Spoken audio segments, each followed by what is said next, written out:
Welcome back to America Trends podcast. I'm Larry Rifkin, and my friend, my colleague, John Krofsik is with me. John? Yeah, how are you doing today? Good, and we are on the prowl once again. Ooh, yes, we for are. the big stories of some year into the future. We don't chase today's headlines, That's John. right. You know that. We're looking over the horizon. Over the fog and the Yes, haze that's and the right. smoke of the present day. Subjects that we find interesting are ones that will be on the front page in something like, I don't know, in the year 2525. Remember that song? 25. Who sang Man that is song? still alive. In the year yeah. 2525. Who sang that? The Animals? Sager and Evans. Oh, okay, I remember. I forgot about them, but I just somehow it came back into my head because I was a disc jockey. So, of course, Sager and Evans in the year 2525. Wow. Well, And will if man not, still be alive? you got to come find me if I'm wrong about anything that we are bringing to you, or if we say this is going to be a trend, or That's there's right. certainty about this. So come find me if I'm wrong. They can dig us up. Yeah, that's right. I'll be involved with my next career, which is probably worm farming, or I'll be walking in circles in a small room You never know. somewhere. Now, you may be around. Who I don't knows? know. Well, I've got to tell you, honestly, a sad story, but it's true. And none of us wishes it upon ourselves or anyone we know or anyone at all. But I used to go to a memory center to visit a friend. And not unlike Glenn Campbell and what his family had to work through during his last concert tour, but we had a gentleman in a band that I'm in, and a brilliant musician.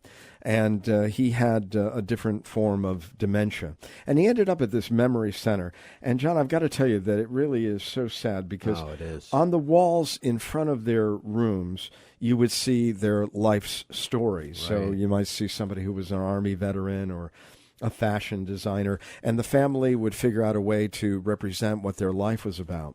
But I was really taken aback. I mean, I was there one day, and I was walking the halls, and I saw all this baseball memorabilia.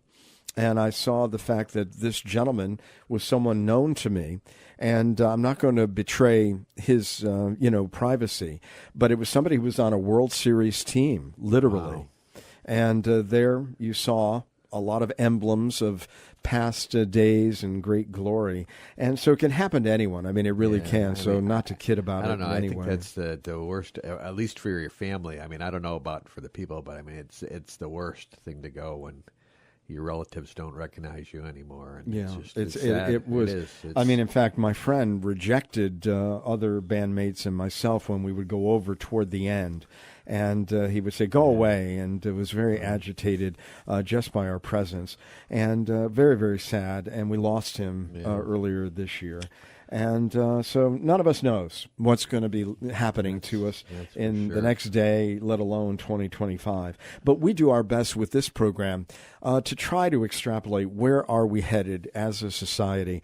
And we cannot do anything more important than imagining what our digital lives are going to be like because, John, they're becoming so entwined with our real lives. I know. It's kind of scary what's going on. I mean, your smart house and now we're talking about robots that artificial intelligence and self-driving cars. I mean, it's just... And I'll tell you, the one that really perplexes me is the whole notion that somebody could get some emotional gratification from having sex with a robot. I know. I've read about bizarre. this. I just don't understand it at all. It's bizarre. It is bizarre stuff, but I guess to each his own, I suppose. I guess. Well, if our digital lives continue to grow in the way that we imagine, John, this episode is really important because what we're talking about in this episode is the fact that there are ways now, and I don't quite understand this, and I think you would probably be better at explaining this,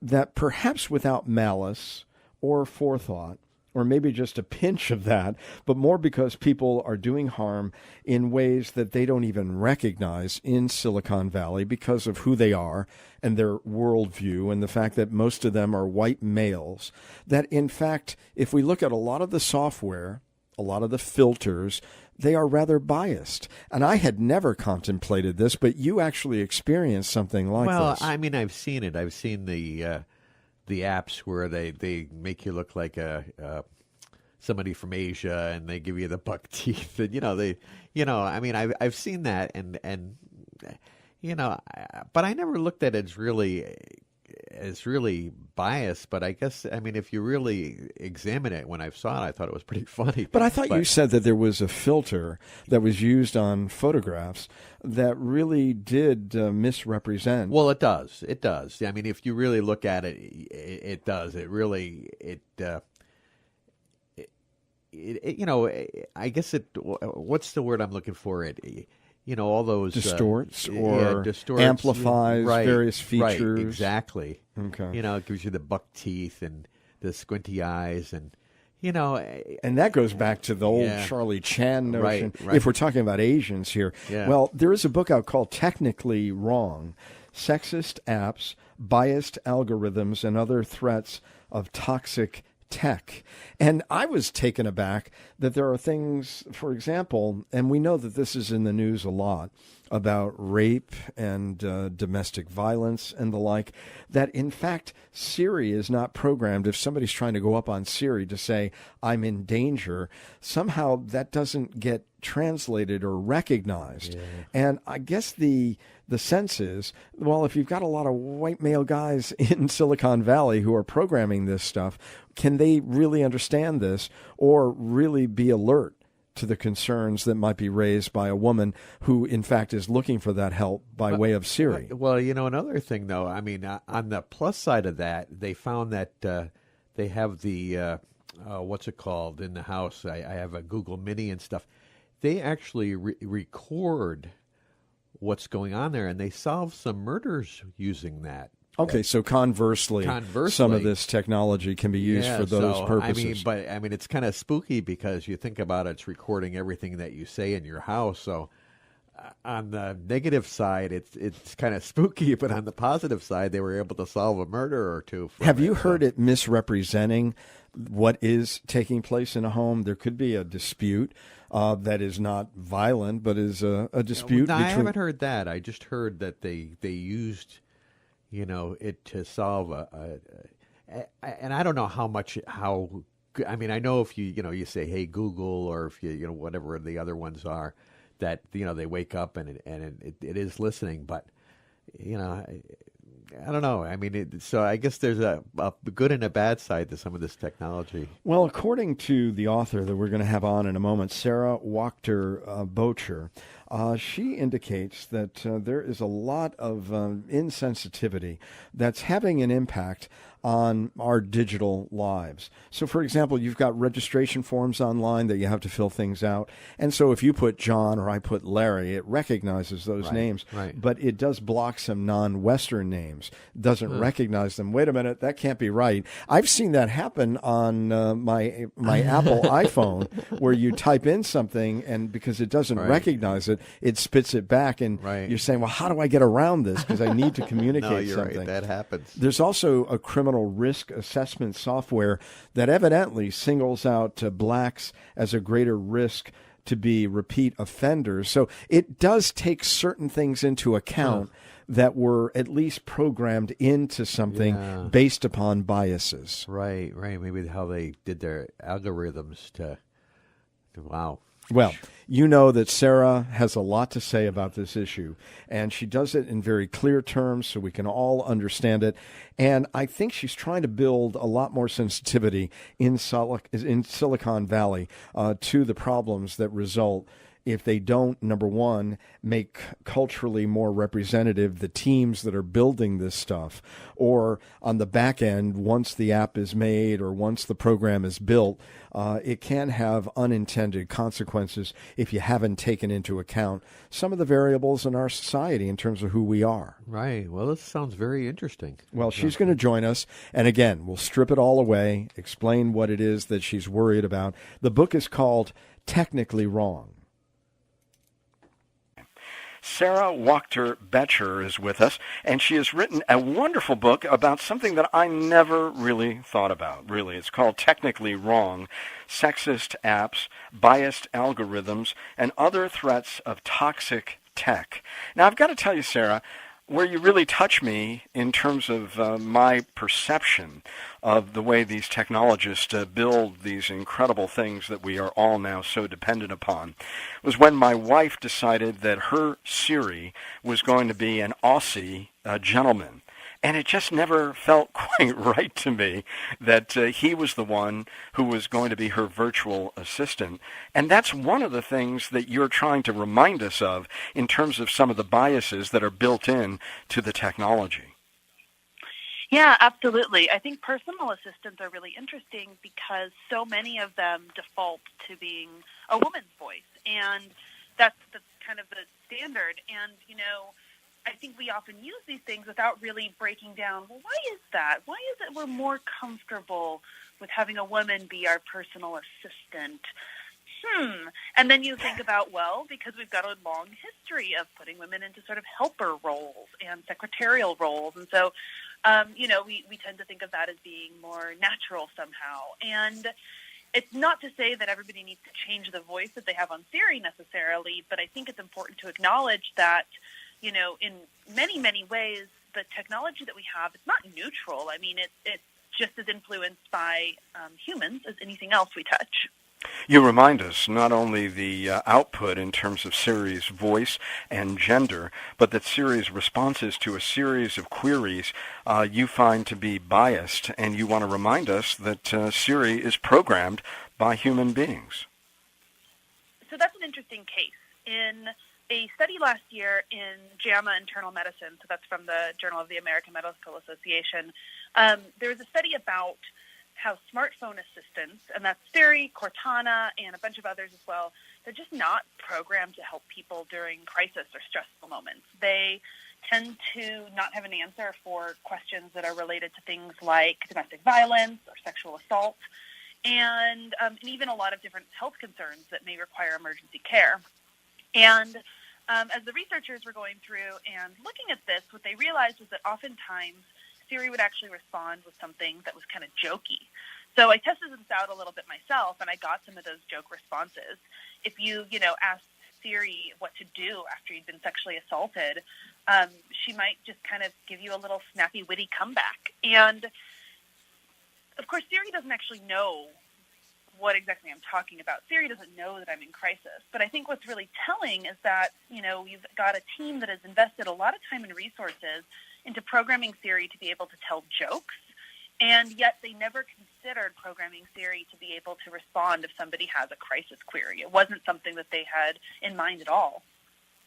You remind us that as an industry, it doesn't really think about who's being served by its products and who's being left behind, alienated, or insulted.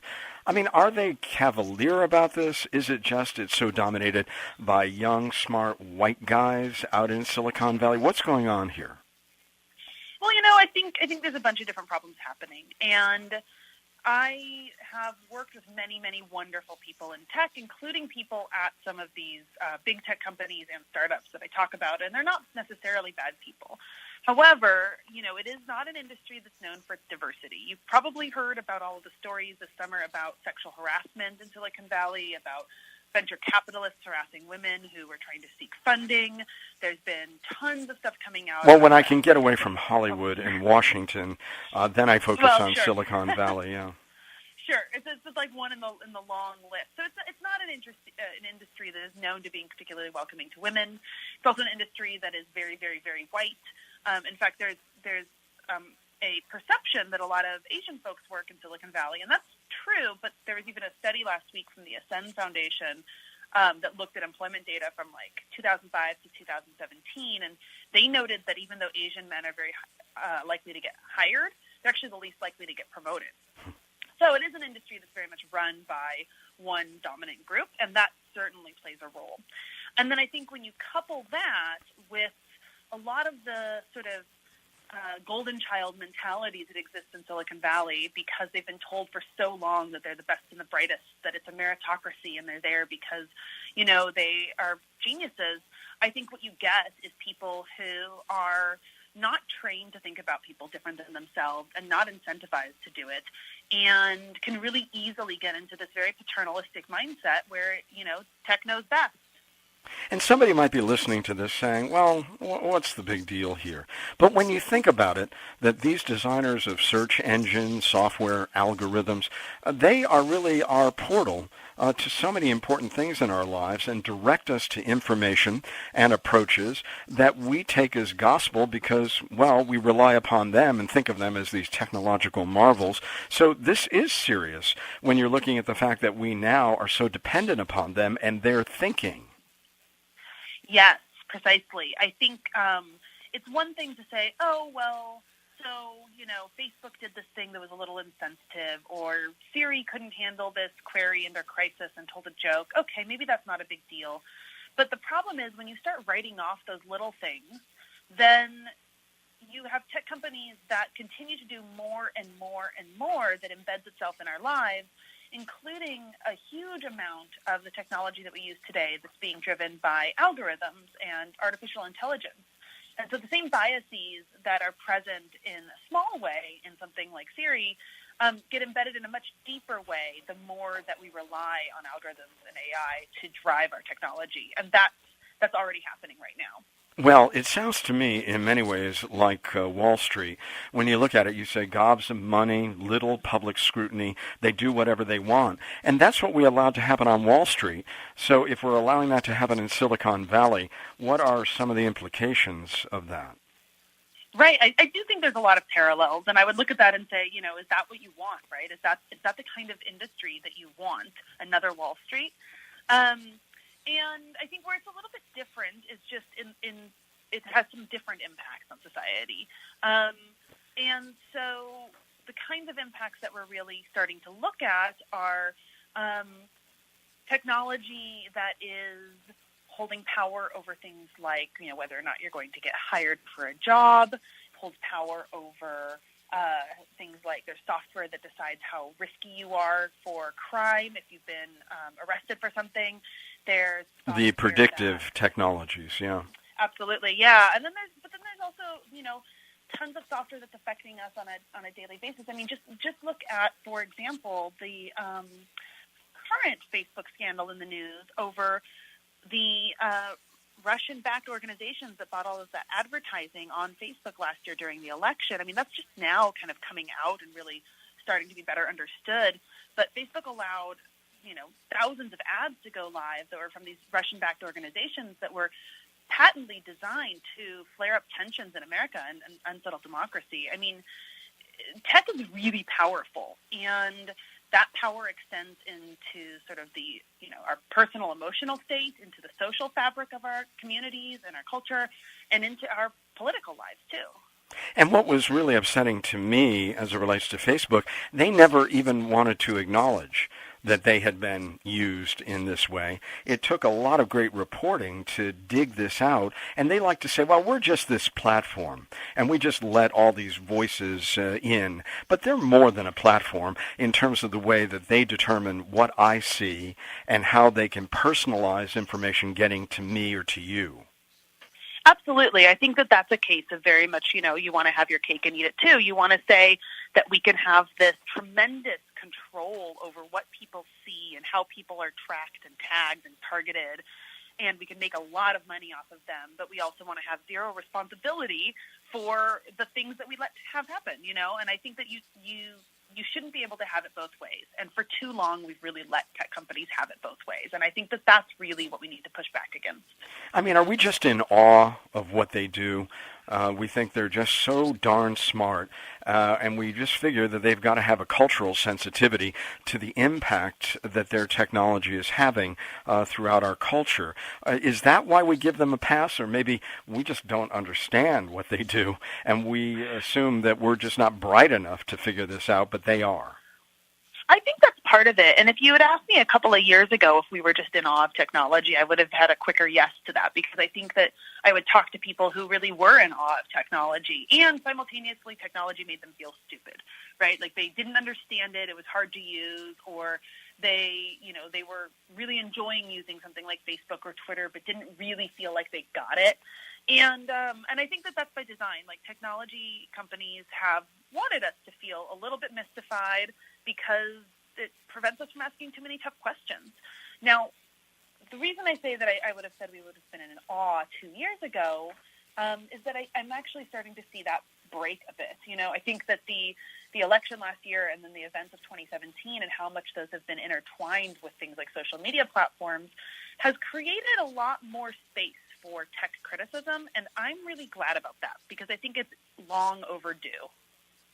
You say to us that we need to read the terms of service agreements, which none of us really can do. And John, my partner, is smiling here because he's technically very savvy. But who reads this? Honestly, why should we? Oh, I don't know that I would say that you should sit down and read all the terms of service agreements because I don't know that anybody can. I don't know that you can even understand them if you did, right? They're all written in legalese. I'm frustrated by the complexity of them and by what's bound up in them, and I do think it's worth paying closer attention, absolutely, to what you're signing up for. I think it's hard to expect anybody, though, to, read 5,000 words of legal jargon in order to download an app. But I do really recommend that people watch for certain signals. Like, for example, if it's something that you're downloading onto your phone, that your phone is an excellent location tracker, right? So if it's asking you, to share location data, it wants to know where you are, I would definitely pause and be like, well, wait a second, does this app actually need to know where I am? If it's Maps, sure, yeah, Maps needs to know where I am. That's the purpose of Maps. But most of the products that we're using, you don't necessarily need to track as much as they want to track. So I always kind of ask people to take a look at some of that and, and also consider if it's something that you don't really feel comfortable with and you can go without. I don't think deleting is necessarily a bad idea. I think that gets harder and harder the more kind of important the tech product is to our lives. Like something like, Facebook would be really hard for a lot of people to delete because it is kind of their window to their community, their family, et cetera. But yeah, I do think just kind of being a little bit more cautious and a little bit more ready to, choose something better where there is a better product, right? Like, I mean, choosing even Lyft over Uber, for example, is a relatively easy choice to make, and you're choosing a company that is, by all counts, substantially better. We'll return to this episode of America Trends in just a moment. If you like what we're doing here at America Trends Podcast, please don't keep it to yourself. I know there are a lot of people, John, who think, well, if I'm listening and somebody else wants to listen at the same time, maybe we're going to collide and they're not going to be able to hear us. Yeah. Is that the way the technology works? No, there's plenty of bandwidth. Everybody can listen at the same time. All right. Well, that dispels that myth. Now, you can do a number of things that would really be helpful to us. You could give us a kind rating or a review at Apple Podcasts, and that boosts what they consider to be our value and visibility. And what does that do, John? Well, that puts us in the forefront so that you can find us easier, and most important is other people can find us easier. And you can subscribe there or on our site, americatrendspodcast.com, or wherever you're listening, so we can alert you to new episodes of the podcast, which, by the way, we put out twice a week on Tuesdays and Thursdays. And stay in touch with us on both Facebook and Twitter at Trends Podcast. Or you can like us on Facebook or follow us where, John? On Twitter. On Twitter, that's right, where the world turns to hear fake news or whatever it is. Well, you can direct message us at Trends Podcast or using hashtag Trends Podcast. And John, with our growing audience, and really it's been pretty remarkable, a lot of people just came to us the last month or two, and they might have missed earlier episodes. Can they get them again? They can look through them and pick the ones they want to listen to. They're all on the website, and a lot of them are up on iTunes, many of them. All right. Well, listen, there's lots of material to listen to. We hope you have the time, and we'll lend it to us because we try to make it worth your while. And thanks so much for listening. And tell your friends. We now return to this episode of America Trends. In public education, they've changed the way they looked at, let's get everybody in and let's give them the information. What happens to them? Well, it's up to them. Now, of course, with No Child Left Behind and all these measurements, we're trying to say that we want proficiency from everyone, and yet we're still confused about playing to the middle in public education. Now, let's assume that they're becoming a new form of public education every moment, all the technology that we have, and we're storing so much information thanks to them. This use of personas when developing these new apps or products, the normal person, I mean, are they required in their own thinking to find that norm, what's normative in our culture, or can they be a lot more allowing in terms of an understanding of the diversity of this culture? So I think that personas are really interesting, and that personas are meant to be a design tool. And for people who aren't familiar with them, a persona is basically like a write-up of a fake person that you would use to think about when you're making design decisions. And originally, like personas, as they're meant to be used, is meant to be a tool to help you think about people when you're designing. What ended up happening in a lot of tech companies is that a lot of kind of extra detail about like demographics and all of these things to make somebody seem real get baked into these documents. And they also get really hyper-targeted on, as you've said, to some sort of, imaginary average person or ideal user. And when that happens, what you end up with is actually a tool that is supposed to make you better at serving people, but can actually make you worse at it because you start focusing all of your energy on this mythical person. So I always try to help people understand that a persona is a tool that can be used really well, and to make it better, you need to make sure that it represents a broader range of people, a broader range of needs, and a broader range of perspectives, and that by purposely going beyond, one really narrow idea, you can actually find flaws in your product a lot more quickly. You bring up this case of a face morphing filter that Snapchat used. Tell us about that. Yeah, so Snapchat, I use from time to time myself. Like many people, I love it for sending messages to my nieces. I can put on a flower crown or have hearts floating up the screen. But Snapchat also has a history of releasing some insensitive photo filters. A couple in particular were one that they called an anime filter. And what the anime filter did not look like any actual anime movie you may have seen. It gave your selfie squinty eyes, buck teeth, slanty eyebrows, and it looked like an Asian stereotype. And pretty quickly, people were calling that a yellow face filter, which is the term for somebody dressing up as an Asian person who's not actually Asian. And it was pretty offensive. And what was really frustrating about that filter was that just a few months before that, Snapchat had actually done something really similar. They had released a filter that they called Bob Marley. It was on April 20th, which is known as, 420, which is the marijuana holiday. And it was the Bob Marley filter that would make your skin dark and give you dreadlocks. And when that happened, people immediately said, this is digital blackface. This isn't cool. You don't put on blackface in real life, and you shouldn't put it on an app either. And so it was really disappointing to have Snapchat hear that feedback and then basically do the same thing again with Asian culture. These default settings, who are they built for? Well, I think typically when you take a look at who is behind these products, and particularly at senior levels, you're mostly talking about your, straight white men. And that's really the bulk of who is in Silicon Valley even still, even despite a lot of talk about diversity. That's the reality. And I think that, the majority of those folks don't necessarily intend to make their products exclusive to only people like them, but because they haven't explicitly done the work of figuring out how to make them more inclusive to others, and they haven't brought other people into the process, that's what ends up happening, is things tend to default toward the people who made it. And that's a really narrow segment of society that's just not reflective of most Americans, much less most people. I was kind of stunned, Sarah, I've got to tell you, by what you described as an obsession with youth and whiteness in this Silicon Valley culture. And you're talking about folks having plastic surgery in their 30s because they wanted to look 20-something. Is that really going on? So that's like a constant rumor, and I hear that all over the place. Now, whether it's even happening or not is so almost less interesting than the fact that this is something people keep talking about, that there's so much pressure on being the typical successful startup story. That's what venture capitalists are looking for. They want to see people who seem to them like people who have done well in the past, right? So you want to put your money on the next Mark Zuckerberg.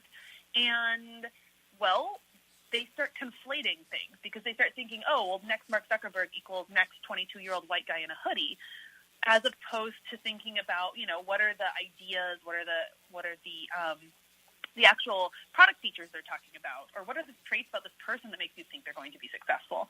And so when you start conflating sort of like actual talent or genius or whatever you want to call it with youth and with somebody being a guy who looks like all the other guys before him, then, yeah, it's not surprising you get this really warped sense in that industry and in that culture that says, oh, well, I should make sure that I look young because that's who they're going to want to fund. You do remind us that this technology really does undergird so much in our lives today that we need to understand if there's some bias built into this. And let's take a real practical example. You talk about courts using software algorithms to influence criminal sentencing. Now tell us how that works and what the built-in biases could mean to different cultural types. Yeah, so in that particular example, I look at some investigations that ProPublica did last year into software called Compass that's made by a company called Northpoint. And what Compass does is it assigns risk scores to defendants who have been accused of a crime. And that risk score is supposed to indicate how likely that person is to commit a crime again in the future. And those risk scores are assigned by algorithm. The way that happens is that the algorithm will look at a defendant's past criminal history, and it will also look at information like how they grew up.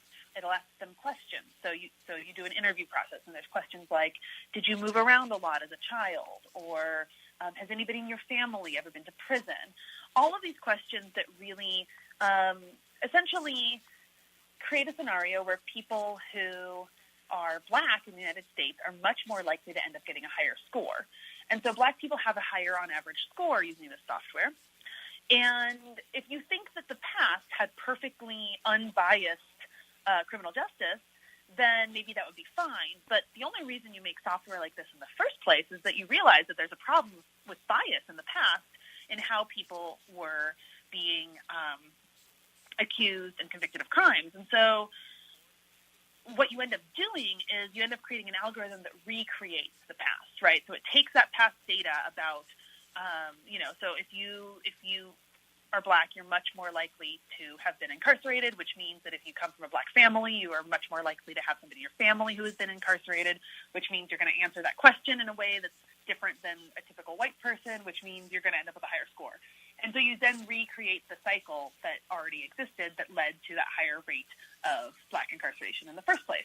And what ProPublica found was that the algorithm had specifically much worse outcomes for black people in that a huge percentage of people who were rated high risk and who were black did not reoffend, much larger than for white people. And then conversely, if you were white and you got a low risk score, you were much more likely to reoffend than if you were black and got a low risk score. So basically, the system gets it wrong some percentage of the time. But the problem is that the system gets it wrong in a way that harms black people and tends to help white people. The book is called Technically Wrong, Sexist Apps, Biased Algorithms, and Other Threats of Toxic Tech by Sara Wachter-Boettcher. And Sara, you point out also that there's lots in the culture that is a misfit when it comes to some of these technological advances. And you use as one example this smartwatch and Fatima, I'm not certain how it's pronounced, but help us to understand that story. Yeah, so Fatima works at a innovation center in Silicon Valley. So it's like a big company has a little Silicon Valley hub where it's trying to do something interesting. And she was a design researcher who was working on this smartwatch product supposed to be aimed at women. And the whole idea of the product was that it was going to be kind of a mid-range, buy it at Macy's sort of product. And she was supposed to help figure out what it really needed to include, what were the key features. And she goes into the first meeting for this project, and she looks around, and it's nothing but men in the room. And then they start talking, and the entire conversation is just geared toward, well, my wife likes this, and my wife likes that. And nobody really wanted to listen to the research. So even as she went out and talked to lots of women and found really key insights, like that, for example, one of the top things that they said they really needed out of a smartwatch was a way to subtly keep track of what was going on while they were in a meeting. So they didn't want to be looking at their phones, but they wanted to be able to know that they could get an alert for something important, especially the ones who are moms who said things like, if daycare is calling or if I get some kind of urgent text from daycare, I need to be able to see that, but I don't want people to know that I'm hanging out monitoring my phone for that sort of thing. And instead, she goes back and she shares these insights with all of the other men on the project, and they just keep insisting, like, no, that's not important. That's not important. And eventually the project just kind of flopped. They brought in a celebrity to help market the thing, and it was all based on stereotypes, and nobody wanted to buy it because it wasn't based on what people actually wanted and needed, and they didn't have a compelling story for the product. Do you think that there are enough people who are affected by some of these biases to really change the culture and the approach to the development of these new products? Or have we just, again, laid down in front of these technologists and said, we are in your service and we are amazed at what you do? I mean, are people starting to rise up against some of this? I think people are starting to rise up. I hope. I still have some hope here that we have not just laid down to the tech industry. I think we can certainly push back, and I think we are really starting to see that happen. I think now is also the time because the industry has realized, it's definitely realized that it is not infallible. I think that that's been a wake-up call this past year. There's been report after report of the ways that our tech industry is vulnerable to people who want to misuse it. And that created, I think, some space to start having what I think is a really important cultural conversation about what do we want and what do we demand from tech companies and from the technology that we use. Would the Uber culture be representative of some of those concerns? The culture at Uber? Yeah. I think that the culture at Uber is sort of often used, even in the tech industry, it's sort of like the joke without a punchline. Like, everybody knows that the Uber culture is almost like all of the worst things about Silicon Valley wrapped into one. And so I do think that's one of the things that really has to change. They have this culture that's really all about, very aggressive, hard driving, always be hustling is one of the things that they used to say. And it kind of went up in flames a bit. They had tons of allegations of sexual harassment in their offices. They had a lot of pushback against what was considered by some to be, effectively strike breaking when there was a taxi strike in New York during the first attempted implementation of a Muslim ban, and a whole other series of scandal after scandal after scandal that led to the CEO, Travis Kalanick, being removed. And I think that there's still a long way to go for a company like Uber to redeem itself, and there's, in fact, a lot of problems with their entire business model, which I think can be really abusive to the drivers in that system. But it's reassuring to see that real pushback can happen and can make change. You remind us that throughout the book we meet people and companies that do try to change things. You've got the neighborhood-based community site that reduced racist posts, a news organization bucking journalism's trend towards shock, and then the email marketing platform that focused on empathetic communication rather than peppy pitches. So is the change going to come from the bottom or from the top? Because you also talk about Slack disrupting the tech culture. So where's the impetus for this change? I think that at best it needs to come from both. I think that there are lots of things that individual people can do who work inside tech, and I definitely spend a lot of my time talking to them about how to make change and how to start to change perceptions and attitudes. And then at the more macro level, I think that we can see change come from the top in some bigger ways when there is a large public outcry or when there's discussion of regulation. The tech industry has avoided a lot of regulation, and I think that there's starting to be some real discussion about when and how that becomes necessary. You remind us that we need to be a lot more active in this and not passive, that we've got to know our products, we've got to demand the best and make certain that they're suiting our various needs, change brands if we need to, and maybe the Silicon guys are going to then get it right. What would you say to somebody listening today to this podcast and they've noticed some of these things, but you've really heightened their sensitivity? What would you say to them? I would say that it's easy to feel overwhelmed by all of it and to feel like you can't change anything, or that the only solution is, well, you got to delete the app, right? Like if you don't like it, delete it. Those are your choices. I think, however, that the other option is to say, I'm going to be more critical of this and more aware of this, even if I'm going to keep using it. And as part of that, I'm going to push back. I'm going to tell a company when it's overreaching. I'm going to ask for change. I'm going to let them know that this isn't okay. I'm going to share that message with my friends. And I think that feels small in a lot of ways, but it is really only when we start having, a loud and large number of people who say, no, this isn't okay, that we start to see change happen and we start to see larger bodies take interest. So, folks, if there's something disturbing you about the way you're interacting with technology, whether it's some insensitivity for these photo filters or ride-hailing apps that you think are biased, whatever it may be, act up and act out. Sara, thank you so much for being with us today on America Trends Podcast. Well, thank you so much for having me. Thanks for listening to this episode of America Trends.